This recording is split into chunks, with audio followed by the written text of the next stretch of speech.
I'm just wondering, is it an expectation that students complete internships while they're in the program? I'm just wondering how much emphasis there is on practice rather than just theory. If you meet sort of a sort of professional experience requirement, you don't have to do an internship. But you find that most people end up doing that just because in New York, it's great to capitalize on the organizations that are here. And it kind of tests things out, which is what I've done. I've sort of tried to work in different types of environments on different issues, and being able to do that here has been really invaluable. So sort of combining that experience with what I'm learning in the classroom has been really kind of amazing, and it's, why I wanted to be in New York too. We do have a professional experience requirement. If you have relevant work for 2 years, you can get waived out of it. But even those people that waive out of it often end up doing internships anyway. Our assistant dean, David Schachter, he teaches a class called Composing Your Career, which really helps students frame their courses and what they plan on doing around what their career interests are. And he says that grad school is the one time where you actually can move from job to job every 6 months and it looks good. So I think that's a really good point. That's what we kind of encourage for our students, but not in your first semester. From the non-student or advising perspective, I think it's fantastic to work in internships, and we really encourage it. And in addition to specific internships with other organizations, a lot of our faculty members also work with students on research projects as well. So we have a whole sort of set of projects that we happen to be working on at any given time that we love students to sort of engage in. So, for example, a couple of our faculty members were working on obesity-related policy in New York City, and so they had a string of students help them with, just the dissemination of surveys and collection of data. We're doing a bunch of work on citizen engagement, both across the country and then also internationally as well. So actually project-based work there. Another opportunity to work on research projects there, but it's its own sort of internal internship. But I think it's a fantastic set of opportunities to do that. Just in follow-up to that, I'm interested in attending part-time. Can you maybe, Mary, speak to, I know you're attending full-time, but if you have classmates or friends who are attending part-time, what their experience is with maybe handling internships and that sort of thing. I don't know if some people are maybe breaking that up between a full-time job or maybe 2 other part-time jobs. I think people probably do different things.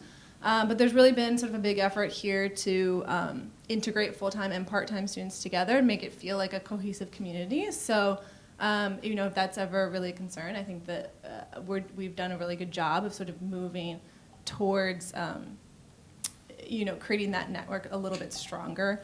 But in terms of sort of time management, I think that a lot of the full-time students also end up working as well. And so, if it's an issue of having to meet at nights, I think a lot of people are sort of facing that same conflict. So it's not, a huge issue between the 2 groups. And a large number of our courses are offered at night in that 4:35 block or the 6:45 block because we have so many students who work full-time or part-time during the week there. Events as well, we have events that happen at nighttime. So it's a neat community. And Mary's point is so well taken, is that even though full-time students, I have no idea how they do it, but they're also working part-time and then doing a bunch of different things and going to events and stuff. So it's pretty amazing to see. If you come here full-time, then you get a full-time job. You can go part-time. So our program isn't set in stone. Like, you can change from semester to semester depending on how many credits you're taking. Hi, my name's Joanne Akiwowo, and I'm interested in the public policy focus specifically. So could you guys talk a little bit more about the coursework and some of maybe the projects or the capstone projects that students have done with that public policy focus? Yeah, so to start off with, we start obviously with the Intro to Public Policy course, which I can talk forever about since I teach it. But the general idea is to sort of provide this marriage between theory and practice. We start with the general frameworks, right, the models of how policy is done from an academic theoretical level, but we focus a ton of our attention, and most of our classes are on cases. So it's either through specific case analysis that we break out in groups to work on, or it's really just providing examples of how healthcare policy is done, or how environmental policy is done, or how just a string of these cases that we do. So in terms of sort of skills that we want you to walk away from within the policy, is one of the big things that we'd like you to be able to do is to produce a policy memo or various forms of policy communication. So a white paper, on a larger level, but just a very small policy memos is something we emphasize a lot on, is being able to communicate very briefly, a project or an idea, and they're incredibly valuable. Again, whether you work in, an agency or whether you work in the federal government or any of that kind of stuff, those are kind of how you communicate these ideas and sort of recommend measures and all of that, is one of the byproducts of that policy specialization. Hi. I was wondering if you can clarify. I'm a tiny bit confused as far as international as a specialization and then doing like management specialization with an international focus. They have sort of a list of the classes, and like Pam said, you have to select a number from, these are recommended for the management track, per se. But then they're sort of grouped together by a more specific category. So, like, I'm in the international specialization, but I'm focusing my classes around global health, because there's a set of classes that specifically address global health issues. And so, within the management track, I think there are a set of classes that are sort of applicable to a blend of those two topics. So I think that's how that would happen. But yeah, they are technically separate. International and management are separate specializations, but you can blend them in sort of different ways. Hi, everyone. I was sitting back here as a ringer. So I'm full-time international, second year. I also work part-time, so I can answer questions about that, except Mary and I actually have a meeting after this. So, but in regards to that, so I'm international too, but I actually have probably taken more classes in finance than I have in international. So I'm one class away from specializing in international. I think I've met the finance requirement, and I'm one class away from meeting the policy requirement. So, I mean, just because I'm a bit skewed, but I would recommend going international specialization and then loading up on management classes. You can do it either or. You can be management specialization and then take, the international courses. So it's really just it kind of freaks you, like all the incoming students out about, oh my God, I need to specialize. The specialization is really just to get you to focus in one area so that, there's, I don't know how many courses there are, but you will never be able to take all the courses you want to take in 2 years. Just not possible. So if I didn't have to specialize, I would probably be all over the map with my academic interests. So they kind of force you to take a core just in order to kind of get you to focus in one area. But it is incredibly easy, and they actually encourage you to branch out. So yeah, Mary does health. I do finance. I know people doing management. A lot of people are doing international education. Some people do policy education. So you can go all over the map with it and explore. And I mean, you have 2 years to do it, so might as well take advantage of it, right? And somewhat related in terms of student life, James and Mary are both on IPSA, which is our international policy public service associations. James is the president, and Mary is the treasurer of that. So you can, if there's any questions about that as well. Typically, how many years of experience do students bring? And for the students, have there been any examples where, if you came with some work experience where your classes have helped like nuance or, really develop the skills? Because I was really interested in what you were saying about like the skills that you want your graduates to come out of the program with. 2 years is really kind of the minimum of what we're looking for, and that can be pieced together in a variety of ways. It doesn't have to be undergrad, 2 years of work experience, grad school. It can be, we have a number of people coming with less years out of undergrad, but they use their undergrad to do a variety of internships and volunteer work that kind of amass when totaled together to 2 years.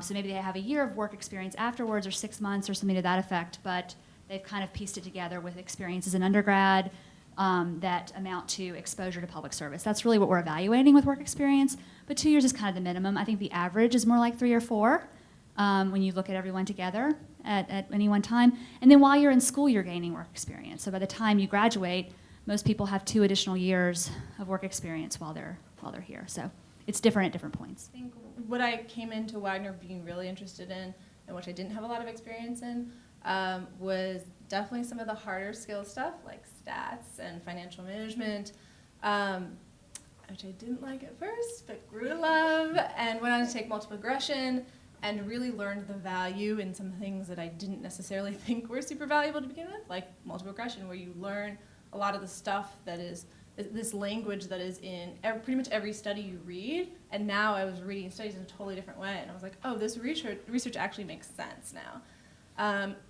So that has been helpful, but more applicable to sort of what I want to do. I'm right now in a class called International Project Development and Management, where we basically learn how to create a log frame, which is how you sort of, the logic process you go through to create a project. And sort of how do you make it thoughtful and strategic and smart and impactful. And that's really sort of where I want to take my career, is more on sort of the project planning side. And being in that class has been, incredibly helpful. Where it's not just suddenly like throwing words into a document. I'm suddenly like, I'm applying this in my internship now, where we're developing a program, and I can actually apply some of the process steps that we've talked about in class. That have been incredibly invaluable. I'll make a comment on that too, because with the work experience, I don't even want to say it's a professional experience that really, it's really more the life experience that you bring. Like, so the classes can add to your skill set, but really as far as your knowledge base and things like that, it's really the people in the classroom. So prior to this, I was 8 years in the military, which there's only 4 veterans in all of Wagner. So I have a somewhat unique perspective when it comes to like worldviews. But a lot of people come from, like Peace Corps or public sector or whatever, and it's when we get together in class or even just out in the lobbies or whatever, and we start discussing ideas, that's really where kind of, a lot of the learning happens. I mean, yeah, you'll have courses and you learn, financial management skills and stat skills and things like that, but really as far as, your professional interests, those are, I can honestly say those have been more developed by discussions with faculty and students than they have been actual, curriculum. Hi, good evening. My question is about the capstone project. Just how big of a role does that play in the second year of study? And then also, I believe organizations have to apply to be part of the capstone project. So I'm just wondering how narrow or broad the projects are that they tend to ask students to help them. There is an application process, and I think organizations apply in May, and then they're sort of reviewed pretty rigorously through the summer to be selected and placed sort of in different classes. So there's a number, so when you sign up for a class, so I'm in the international specialization, so I'm in an international capstone class. There's a select group of international projects that will be given to our class that our class then chooses from, and you can rank the projects. I think 1 to 3 we did. And I think generally people got their first or second choice. And the organizations, truthfully, were all over the map. I mean, geographically all over the map, and also in terms of issues. I mean, there was, I think my capstone had a fair number of global health projects, but there were also really like HR-focused projects, more management-focused projects. And I think that was really helpful. I mean, they all said everyone seemed really excited about their project and sort of is coming at it with their own angle. So that's sort of good to keep in mind that you're going to have a choice. You're not just going to be told you have to do this project. And then in terms of how much time it takes, I don't know that yet. I guess I'm in the class now, but it's a 2-credit class both semesters, and mine is sort of just starting to ramp up. The international specialization courses tend to, but not always, travel in January to the site of the organization. So my organization is Counterpart International, and their project is in Ethiopia. So in January, me and 4 other students are going to be going to Ethiopia for 15 days to do this sort of evaluation on the ground. So second semester, it's going to take up much more time because we're going to be compiling that data and pulling out a report and making a presentation. Right now, it's sort of a lot of the just keeping it moving and trying to get a grasp on what the organization is and the issue. And so it's nice that we have 2 semesters to do that so that we can take this time to really digest what we're doing and be smart when we're actually over there and creating. I liked hearing about how you use the internships and the composing seminar to really shed a light on how the skills are used in practical setting once you get out there. Well, it came up mostly sort of like in the interview process. I was like, I'm taking these classes and these things, and I wanted to be really straightforward in that, like, I was choosing between a couple different places that I wanted to pick something that was right. Like this was something that was going to take up about 20 hours of my week. I wanted it to be really applicable, and so in the interview process, I just told them what I had learned and what I liked best, and I told them that I wanted to sort of utilize some of the skills I was learning in my project development class in sort of helping them plan their own projects.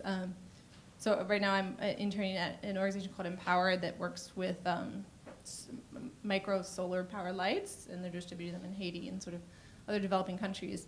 And so for me, that's meant helping them create plans for distribution on the ground, and like talking to them and engaging them in dialogue about what that project's going to look like, and try to use relevant terms when it makes sense. But I've had to be proactive about it, and really helping them help me shape it the way I want it to be.